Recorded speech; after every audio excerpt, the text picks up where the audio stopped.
see without your blinding light.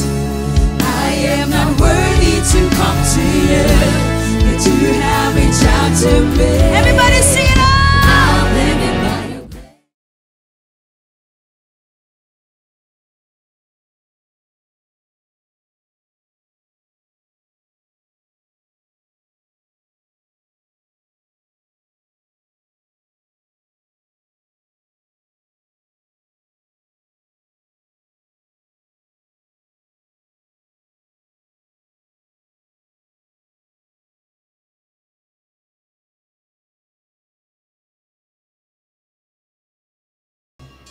Yan, muli po, isang mapagpalang umaga sa ating lahat. At katulad ng panalangin ni Pastor Derek kanina, napakalapit po sa ating sa mensahe ng Panginoon sa atin sa umagang to. Yan. So hindi ko na po patatagalin.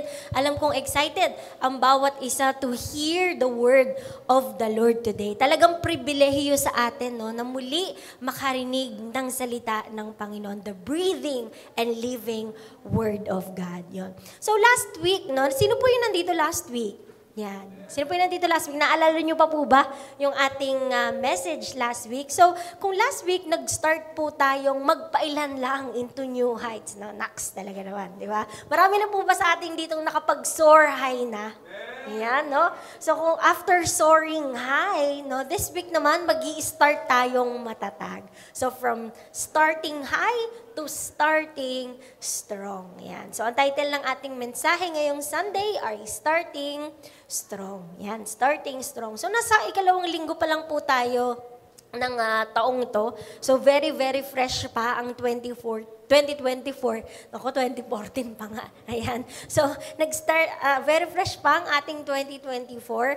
And a lot of us are starting the year with enthusiasm. Di ba? We are starting strong sa taon na to. We are starting with enthusiasm and dedication. Di ba? Talaga namang sa buhay ng tao, Kristiyano man o hindi, January is the month of fresh start. Di ba?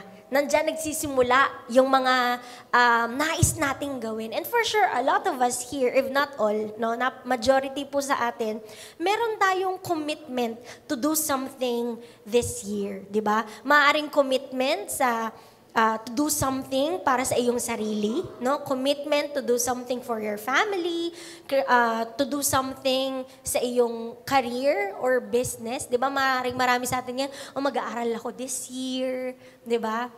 Yan yung mga pinapangako natin sa ating mga sarili or commitment to do something for the Lord. Diba? Iba't iba tayo ng commitment sa taong ito. At bilang mga tao, no, minsan nga lang, no, ito yung nakakalungkot na katotohanan. No? Somewhere along the journey, no, we make commitments, but sometimes we drop these commitments at hindi na tayo nakakapagpatuloy. Diba? So habang binubuo ko tong mensaheng to, I did a basic Google search. No? Nag-type lang ako ng mga things we start well or we start strong but not finish well. Ayan. So, feeling ko, nung nag-search ako nito, parang feeling ko sasabog yung computer kasi sobrang dami ng mga articles, ng mga sinisimulan ng mga tao, pero hindi natatapos, di ba? For sure niya, mga nanay, alam ko, isa na sa mga sinimulan natin yung, mag-aayos ako ngayon sa bahay, di ba? Ano sabi nila nabasa ko sa Facebook, ano daw ang nauuna kapag naglilinis ng bahay? Ano daw nauuna pag naglilinis ng bahay? Bunganga muna. Diba? Hindi kwarto, hindi magtatapon ng So, ayan, diba? So, sometimes we start strong, but not finish well. Ayan. So, ito yung ilan sa mga sinisimulan natin. Unang-una na sa listahan, diet. Ayan, di ba? No? So, ako, sapul ako dito sa diet na to. Kasi, I think 2022 yata yon or last year, no? Tama, 2022. Kasi try din ako na mag-diet from July to December. Talagang no rice diet, commitment talaga, no?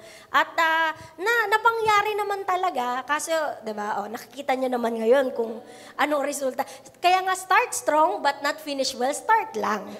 Start strong lang, pero not finish well, di ba? So, nasan dyan yung i-diet natin? Do? I know a lot of us here, same, katulad ko, na we are on a lapse diet, di ba? Yung mga, di ba, ang galing pa natin minsan, bibili pa ako ng isang tray ng itlog, saging, pipino, yung mga ganyan, yung mga oatmeal pa tayo, mga sugar kinemerot, yung mga hindi talagang asukal, yung mga, ano ba yung mga brand na yun, stevia, yan, mga ganyan pa nga. Diba? Tapos sa isang igla, pag nagyaya yung pamilya, wala na, McDo na. Diba? Nakalimutan na yung diet, lalo na noong December. Diba? Mga nanay pa naman, sayang, ubusin natin. Diba? So, wala na ang diet, nakalimutan na. No? So, pangalawa, workout plans. No? Meron pa tayong mga sinusundan na fitness YouTubers. Minsan nagda-download pa nga ng app yung 30 days na ito yung yung gagawin mo, ito yung, may mga set, di ba? 10 ganito, may mga jumping jacks, yan. Tapos pagdating ng 5th day, no, parang, bakit ba kasi ako naghahanap pa ng kapaguran, di ba? Dagdag kapaguran. Pagod na ako sa trabaho, pagod na ako sa gawaing bahay, tapos magdadagdag pa ako ng ikapapahagod ko, di ba? So, pangatlo, watching TV series, di ba? Alam ko marami sa ating nanonood ng TV series. Minsan ang nangyayari, ang dami natin sisimulan. Tapos hanggang sa, hindi na natin natatapos lahat, no? Minsan nga, sa sobrang dami na sinisimulan nating series, naghahalo-halo na sa isip natin, 'di ba? Minsan may mga karakter na bakit nawala na si ganito, ibang pala 'yon, ibang TV series pala 'yon kasi halo-halo na yung storya sa isip mo, 'di ba? Bakit nakidnap si nasaan na yung anak ni ganyan? Iba 'yon, iba yung pinapanood mo na 'yon, 'di ba? So, pang-apat, kung hindi ka man mahilig sa TV series, manood ng TV, meron namang mga tao na gusto nilang magbasa ng book, di ba? So, hindi to yung requirements ng mga estudyante, na pinagbabasa ka talaga ng book. Di ba, minsan gusto natin na talaga na matuto lamang for, additional wisdom, no? So, sometimes you may even have resolved to read the Bibles through this year. Di ba? Meron mga ganun. Meron po ba dito na ay pinapangako ko sa sarili ko na tatapusin ko yung Bible from cover to cover this year. Ito yung gagamitin kong pang devotion. Di ba? Tapos pagpasok na nung Leviticus, 1 Kings, yung mga sandamakmak na pangalan na yung mga anak ni ganito, ama ni ganyan, di ba? Wala na, di ba? Minsan nawawala na, natatamad na tayo, di ba? So, we start strong, but don't finish well. Panglima, no? Maybe you've decided to give up a destructive or sinful habit, no? Panalangin mo, ipagdesisyonan mo, no, na this year, kung meron pang minsan, pakurot-kurot na mga bisyo, di ba? Minsan may mga ganyan pa yung ibang tao, di ba? Ay, this year, iwasan mo na talaga totally, wala na talaga, di ba? Okay naman, babawas-bawasan ko rin yung attitude ko, yung pagiging attitude ko this year, di ba? Pipigilan ko na tong bibig ko na may sariling pag-iisip, di ba? Yung hindi pa gumagana yung isip mo na sabi na kagad ng bibig mo, di ba? So, pipigil-pigilan ko na to, di ba? Mas magiging mahinahon na ako sa taong ito, no? Hindi na ako manonood ng porn or hindi na ako mag-check out ng mga hindi ko naman talaga kailangan, di ba? Sisipagan ko na talaga sa pag-aaral, sisipagin na ako maglinis ng kwarto, di ba? Yung mga ganyan. Matututo na akong humindi sa mga bad influence, di ba? Hindi mo na ako manliligaw ng manliligaw. Oy, di ba? May mga ganyan tayo, di ba? May mga ganyan tayong commitment sa ating mga sarili. Pero tulad nga ng sabi ko kanina, no, there are commitments that we started but not finished well. So today, we're going to talk about a strong and staying faith. Hindi lang basta matibay, no? Pero nagtatagal na klase ng pananampalataya, no? The kind of faith that not only makes the commitment but sees the commitment through. Di ba? A kind of faith na hindi lang matatag ngayong January, pero matatag buong taon. Di ba? Amen? Gusto ba natin yon? Sige, palakpakan natin. ang Panginoon. So this morning, no, isa pong pamilyar na tauhan yung ating pag-uusapan. And we have a rather infamous story of this man na he started strong, no? He started strong but not finished well. Ayan. During this time, no, sa story na yan. At yan po ay si Peter. Yan. Tulad nga po ng sinabi ni Pastor Dan, no, every time na napag-uusapan si Peter. Di ba? Marami nakaka-relate kay Peter. Tama ba? No? Marami sa ating nakaka-relate kay Peter. Taong-tao, bagamat Kristiyano at follower ng Panginoon, eh taong-tao pa rin, lumalabas pa rin yung taong side niya. Di ba? He is a man na he's big on promises, but sometimes short pagdating sa execution. Di ba? Isang tao na yung kanyang mga ideals, yung kanyang mga aspirations, yung mga ninanais niya sa buhay, minsan mas malalaki pa kaysa sa kanyang mga accomplishments. No? So si Peter, by the way, hindi niya tunay na pangalan. Ayan. So si Peter, no, binigyan lamang siya ng pangalan ni Jesus na Peter. Pero ang tunay niyang pangalan ay Simon, original niyang pangalan. So isipin mo, si Simon Peter, para siyang dalawang klase ng tao sa iisang katawan, di ba?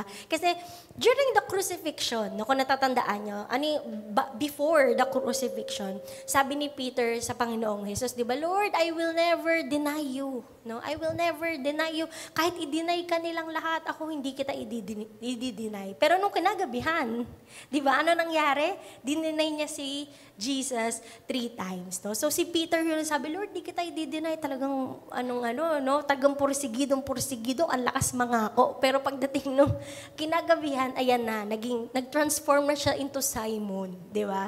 Or nung in Acts 2, no, kung naaalala nyo, si Peter din yung isa sa mga nanguna sa pagsasabi na si Lord in-include niya yung mga Gentiles sa gospel. No? Pero later on, siya rin yung tumanggi na samahan yung mga Gentiles sa pagkain dahil sa takot niya na baka ma-call out siya o mahusgahan siya ng mga Hudyo. So yun yung Simon side niya. No? And today, pakikinggan po natin yung storya na kung saan napakatapang na sinabi ni Peter na, Lord, kung ikaw yan, no? Sabi niya, Lord, kung ikaw yan, command me to walk on the water to you. Diba? Sa lahat ng disciples, siya lang ang nagpakita ng ganong klase ng tapang. At yan si Peter. No? But just as the wind and the waves started to get strong, no? Doon siya natakot at nagsimulang lumubog. So, si Peter, he's got that faith side at saka fear side sa kanya. Talaga namang Simon at Peter siya. Yan. So, this morning, we are going to dive into Matthew chapter 14 verses 22 to 32. A very, very familiar passage. I believe na message na ito ni Pastor Dan several times. Si Pastor Derek din na message na to. And I believe napakarami niya ng sermon na napakinggan, mga mensahe na napakinggan sa passage na to. Even I have used this a few times, no? Pero sa umagang ito, even though familiar ang ating passage, let us allow the Lord to remind us, no? And minister to us this morning sa pamamagitan ng passage na ito. So, hayaan niyong basahin ko lang sa inyo. And the word of the Lord says in Matthew chapter 14, verses 22 to 24. And it says here, immediately, Jesus made the disciples get into the boat and go on ahead of him to the other side, while he dismissed the crowd. After he had dismissed them, he went up on a mountainside by himself to pray. Later that night, he was there alone, and the boat was already a considerable distance from land, buffeted by the waves because the wind was against him.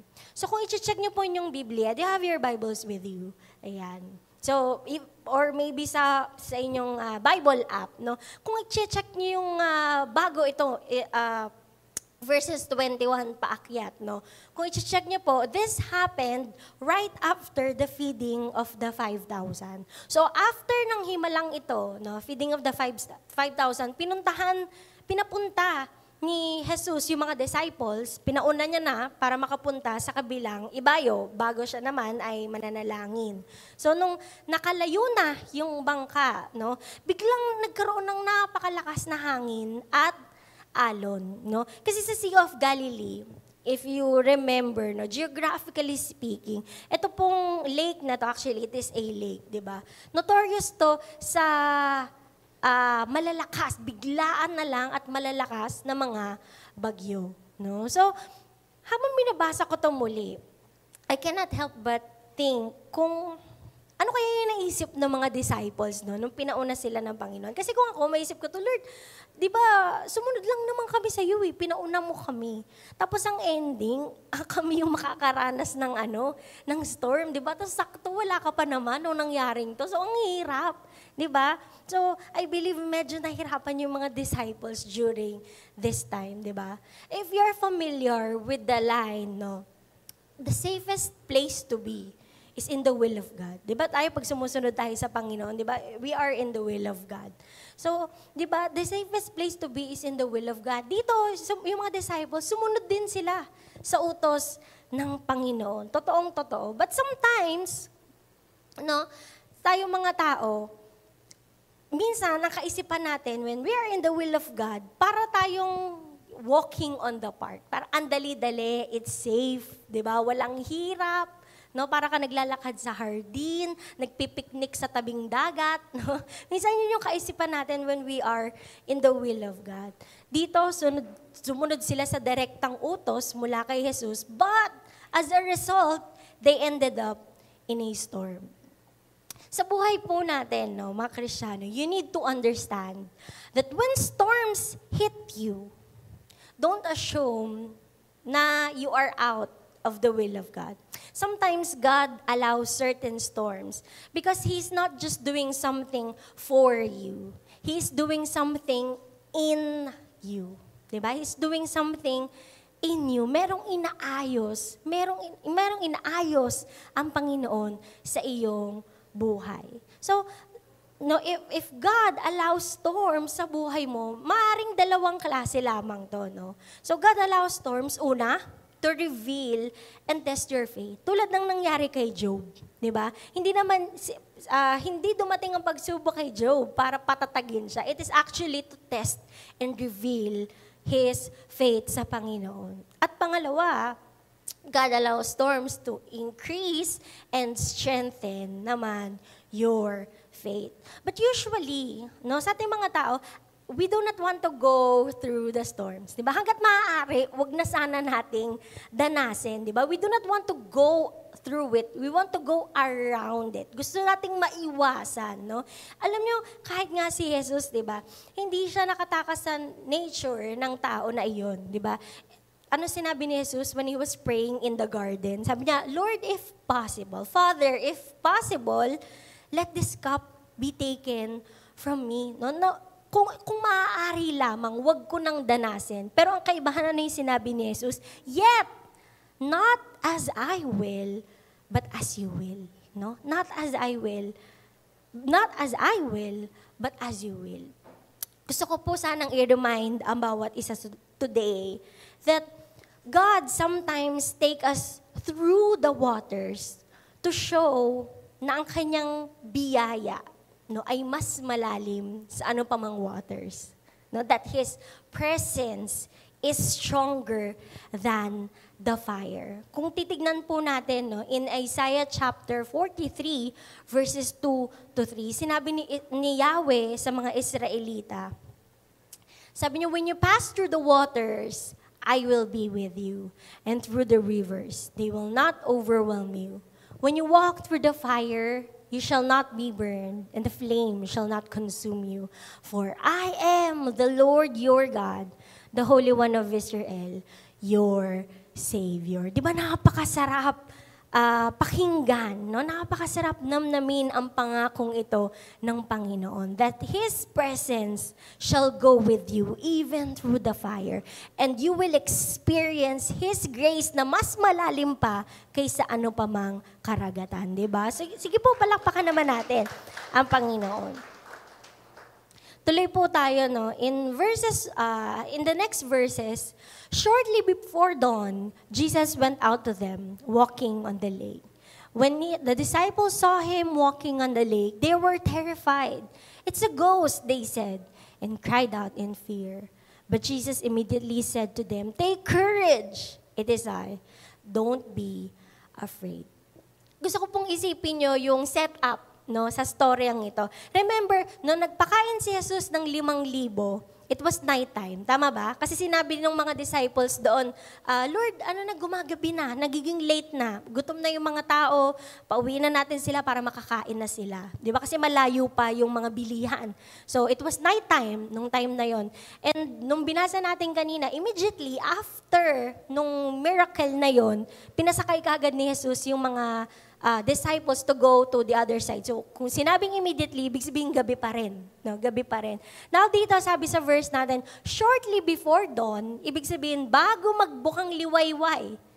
No, bago magbukang liwayway, Jesus went out to them bago mag-umaga. So, ibig sabihin, gabi sila nung umalis, kinaharap nila yung malalakas na alon, tapos mag-uumaga na nung dumating si Jesus. So, ang tagal-tagal nila doon sa laot, siguro mga 4 to 6 hours, no? Silang naandoon sa laot na hindi nila kasama si Jesus. Kinakaharap nila yung napakalalakas na hangin at alon. Diba? At siguro pagod na silang magsagwan, ayusin yung mga telon doon sa kanilang bangka para hindi sila liparin sa kung saang direksyon. Di ba? Alam mo yun, yung pagod ka na, tapos feeling mo nagdideliryo ka na, parang ghost ba itong nakikita natin? Bakit may naglalakad? Di ba? Majority sa kanila, mga fisherman. No? So, ibig sabihin, sila ay mga taong kabisado na nila at nirerespeto nila yung dangers ng dagat. Tapos, merong kalmado lang na naglalakad doon sa dagat. Di ba? Imagine niyo yung takot ng mga disciples. And pansinin po natin, no, kahit na takot yung mga disciples, si Jesus, He did not fix yung problema ng mga disciples by making the wind and waves to stop. Di ba? Alam nyo, I realize na sa buhay din nating mga Kristiyano, pag tayo ay dumaranas ng mga storms, what we want and what we pray for is that immediately, as soon as possible, matapos na kagad yung pagsubok. Lord, di ba? Lord, ayoko na. Lord, matapos na to. Di ba? Matapos na tong paghihintay na to, matapos na tong nararanasan kong to, gumaling na ako kagad, makabayad na kagad ako. Yun yung nais natin. Agad-agad, we want it, no? But what we forget is that there are lessons that we learn only when we go through storms. Di ba? When we go through storms, we forget sometimes that faith is strengthened only during the storms. Diba? And miracles are birthed in impossibilities. Diba? Doon lang natin mararanasan minsan when we go through tough times. Kasi kung easygoing lang ang lahat, merong bang miracle? No? When easygoing ang lahat, of course, miracle, mararanasan natin to kapag merong imposible, merong mahirap na hindi natin ma-overcome, di ba? Doon lamang umuusbong at tumatatag ang pananampalataya. Tuloy po tayo, no? In verse 28, In verse 28, sabi po dito, Lord, if it is you, sabi ni Peter, tell me to come to you on the water. Come, he said. And Peter got down out of the boat, walked on water and came toward Jesus. No, Peter got out of the boat, walked on water, nakalakad si Pedro. 'Di ba? Nakalakad si Pedro sa tubig. And so, impossibilities are made possible by faith. Diba? Impossibilities are made possible by faith. But I want to emphasize here na hindi nagawa ni Peter ang imposible dahil sa kanyang faith sa kanyang sarili na hindi, kaya ko to. Nung magagawa ko to, makakalakad ako sa tubig. Nandun si Jesus. Nakalakad nga siya, di makakalakad din ako. No? It is not faith sa kanyang sarili. So, where does this faith come from? So una, galing ito from a vision of Jesus, no? A vision of Jesus. Nung sinabi ni Jesus, 'di ba? Take courage, it is I. Ako ito, no? Sa original na salin in Greek, sabi dito, it is translated as ego eimi, no? Ego eimi, which is I am, no? I am, which is the name of God, no? I am the name of God. Same idea nung tinanong ni Moses si Yahweh. Sabi niya, Yahweh, Lord, anong sasabihin ko kung magtanong sila kung sino ang nagsugo sa akin? No? And God said to Moses, I am who I am. Diba? Ako nga.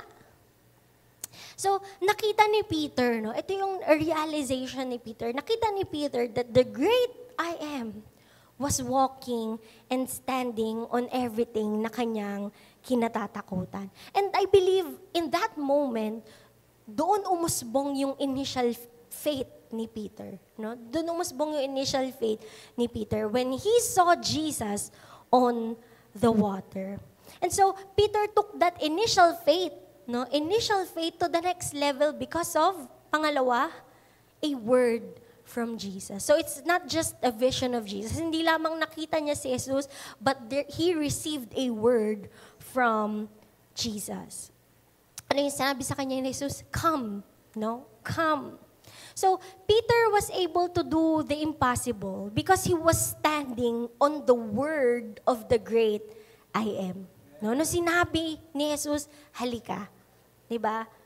Dahil sinabi ni Yahweh, dahil may word galing sa Diyos, sa Panginoon, Peter made a step of faith.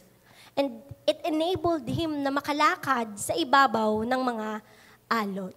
And so, Peter focused not on what he had to walk through, but to whom he was walking to. Doon nakapako yung paningin ni Peter. Not on what he had to walk through, but to whom he was walking to. So gusto ko pong i-remind ang bawat isa, no, that sa buhay natin mga Kristiyano, we are not just walking on water.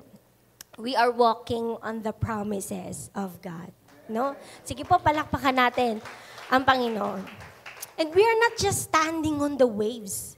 We are standing on the character of Jesus. Diba? Unchangeable and unshakable. So tuloy po tayo.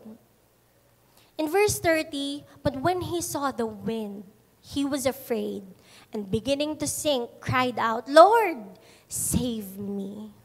No, Lord, save me. Gusto ko pong ma-realize ng bawat isa na hindi yung lakas ng hangin at yung tindi ng hampas ng alon ang nagpalubog kay Peter. Kasi kahit tsunami levels pa to, di ba? Kahit yung hangin typhoon level, di ba? Na makakapagwasak ng mga bagay, I believe, hindi ito ang magpapalubog kay Peter. Kasi ang sabi dito, no, when he saw the wind, he was afraid and began to sink. Di ba? He was afraid and began to sink. Lumubog siya dahil inalis niya yung kanyang tingin mula kay Jesus. Di ba? From a vision of Jesus, now, he began to see how big the waves are and how strong the wind is. Diba? Faith rose nung nakita niya si Jesus. Diba? Doon nagmula yung kanyang initial faith. But fear came nung inalis niya yung kanyang paningin sa Lord. To the circumstances he was in. So sa madaling sabi, no, mga kapatid, when you focus on your circumstances, diba? Ala, ang laki. Ala, ang dami. Ala, ang hirap. Ala, nakakapagod. Diba? When you focus on your circumstances, it dims your vision of Jesus. No, it dims your vision of Jesus. But when you focus on the great I am, mas makita natin how bigger our God is, how stronger His power is, and how deeper His grace is. In Hebrews chapter 2, pinaalala muli sa atin dito, no? Fixing our eyes on Jesus, the pioneer and perfecter of our faith. Diba? Dito we are called to fix our eyes on Jesus, na ipako ang ating paningin sa Kanya because He is actually our ultimate example of starting strong and finishing well. Kung si Peter, magaling sa umpisa, no? Nakalakad sa umpisa.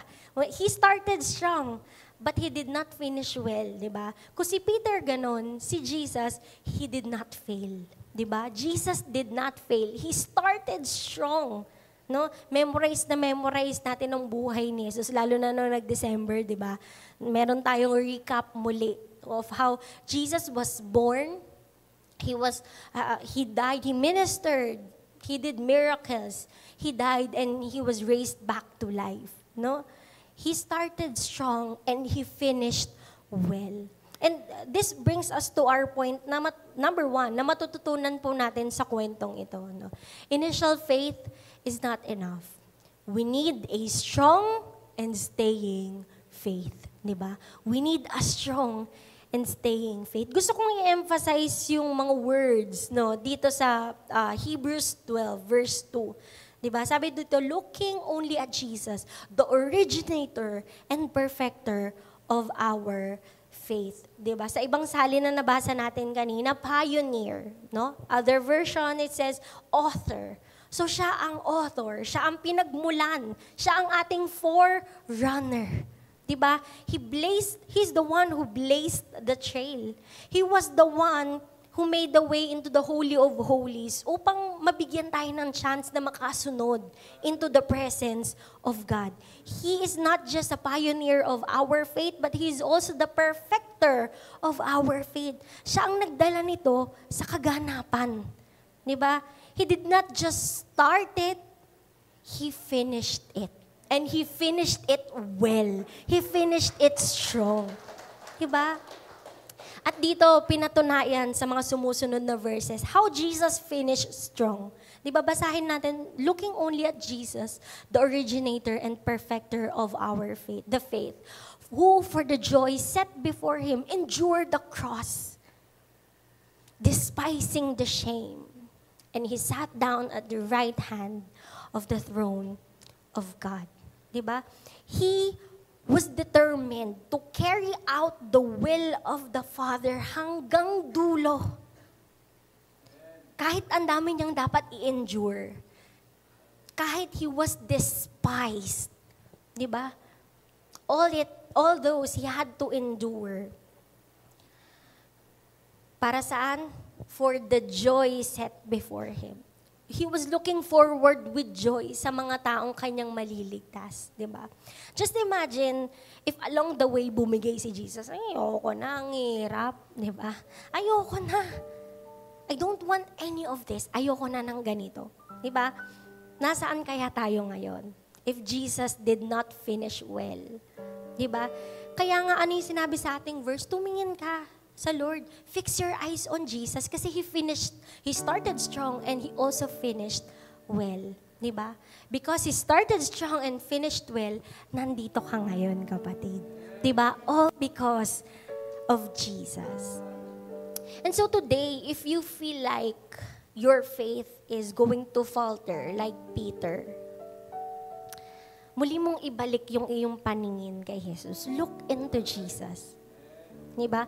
Sometimes, ang tempting ng mga circumstances natin. Ang tempting tumingin sa pinagdadaanan natin. Ang laki, ang hirap, ang gulo. Diba? Parang ang laki ng mga bayarin. Parang mas malaki sa sweldo ko. Parang mas, diba? Yung mga tuition fee. No? Minsan, ang tempting tumingin sa mga pinagdadaanan natin. But fix your eyes on Jesus. Look unto Jesus. And take the next step. No? Pangalawang matututunan natin, the expression of faith is a step. The expression of faith is a step. Ang journey natin sa buhay Kristiyano are traveled through small and faithful steps. No? Small and faithful steps. Hanggang dulo. Diba? Hindi natin kailangan i-figure out lahat Diba? Kailangan nakatrack na yung journey ko sa buhay Kristiyano bago ako magpapatuloy. Diba? Si Peter, no, remember, nung sinabi ni Jesus, come. Nung nagkaroon ng word from the Lord, halika. Diba? Pinag-isipan niya pa ba? Diba? Ay, ano ba? Magsasandals ba ako? Tatanggalin ko ba? Magpapaaba ako pag bumaba ako sa tubig? Pag naglakad ba ako? May dadalhin ba ako? Magdadala ba ako ng ano? Diba? Tanggalin ko ba yung mga damit ko para mas magaan ako papunta doon? Diba? Pinag-isipan niya pa ba yung mga bagay-bagay na to? Diba? Hindi na anong sinabi, when Jesus said, come, wala nang ganun eh.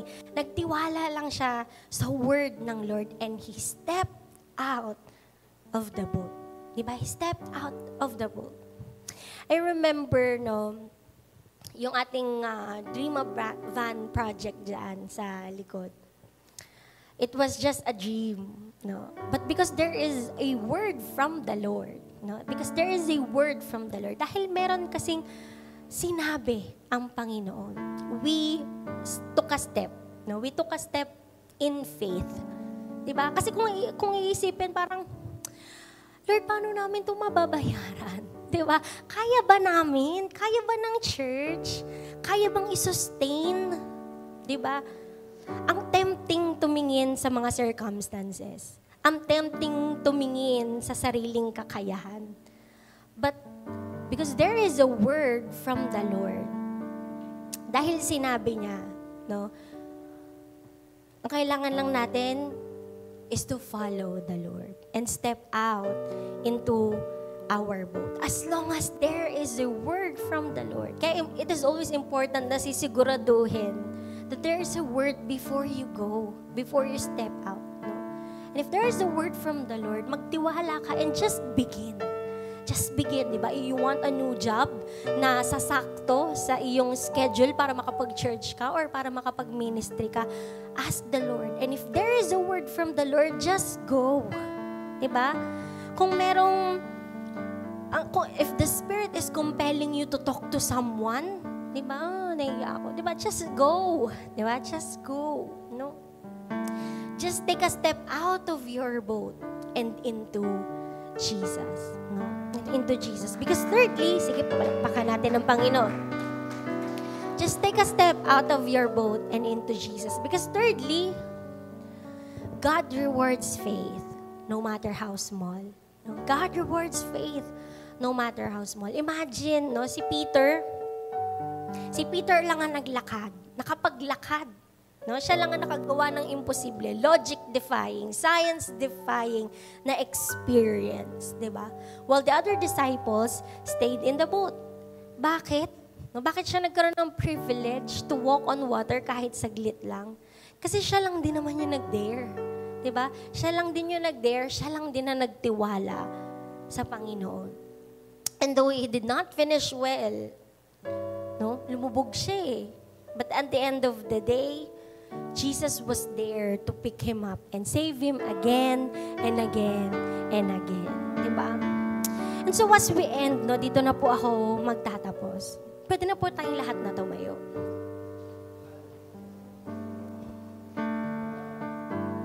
And so as we end, I'd like to remind everyone that as long as you fix your eyes on Jesus, as long as you have this vision of Jesus, you fix your eyes on Jesus, and as long as you go in His Word, you can brave the impossible. No, you can brave the impossible no matter how strong the winds are, no matter how big the waves are. You can overcome. Mahaba pa ang taong 2024. We've only just begun. At bilang mga tao, sometimes we wonder what will happen sa 2024. Sometimes, meron tayong mga doubts, no? Marami nang kakaharapin. Ito na naman, may mga bayarin na naman, meron na namang mga ganito. So, you know, we need more than just initial faith. No? We need more than just a strong start to get us through. We need Jesus. No, we need Jesus. We need the power from the Spirit to get us through this year. And so today, if you feel like Peter, na sometimes ang ating mga pananampalataya makes us question the power of God. Today, the Lord is inviting you into the altar. Na muli, God wants to strengthen your faith. He wants to give you not just a strong start, but a staying faith na hindi lang hanggang January, pero hanggang buong taon, hanggang matapos ang taon. That's the kind of faith that the Lord wants to give you today. And if you want that, no, as we worship today, hingi natin sa Panginoon, and just come into the altar and let the Lord bless you. Whatever you need to go through this year, ngayong January pa lang, unang buwan pa lang, hihingin na natin sa Panginoon. So that we may be able to go through this year in the blessing and favor of the Lord. And so, Lord God, we pray, Panginoon, that you dispel every fear, every worry, Panginoon. Everything that hinders us to go out of our boats, to go out of our comfort zones, to come to you, oh God. Lord, sa umagang ito, hayaan mo, Panginoon, na sumibol ang pananampalataya that originates from you, O God.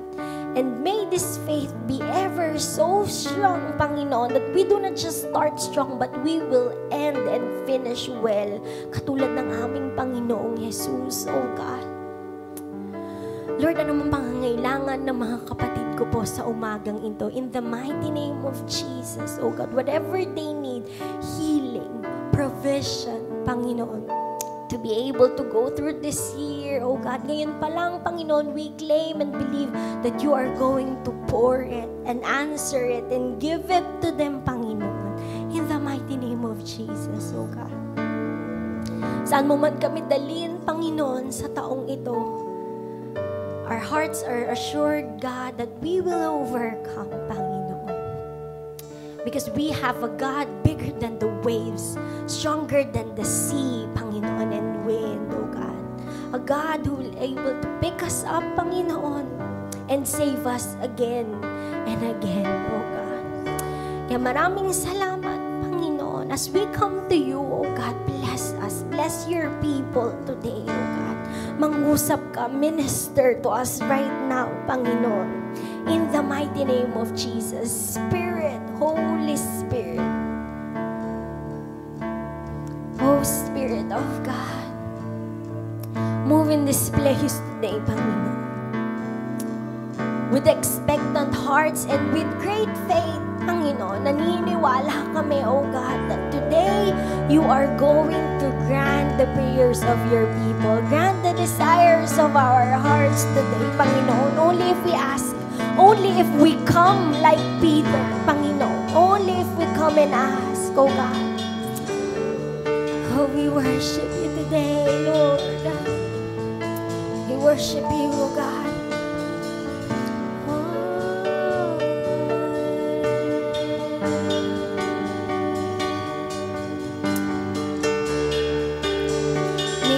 The prayer of our hearts.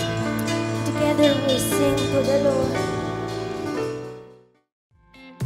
Giving is part of worshiping.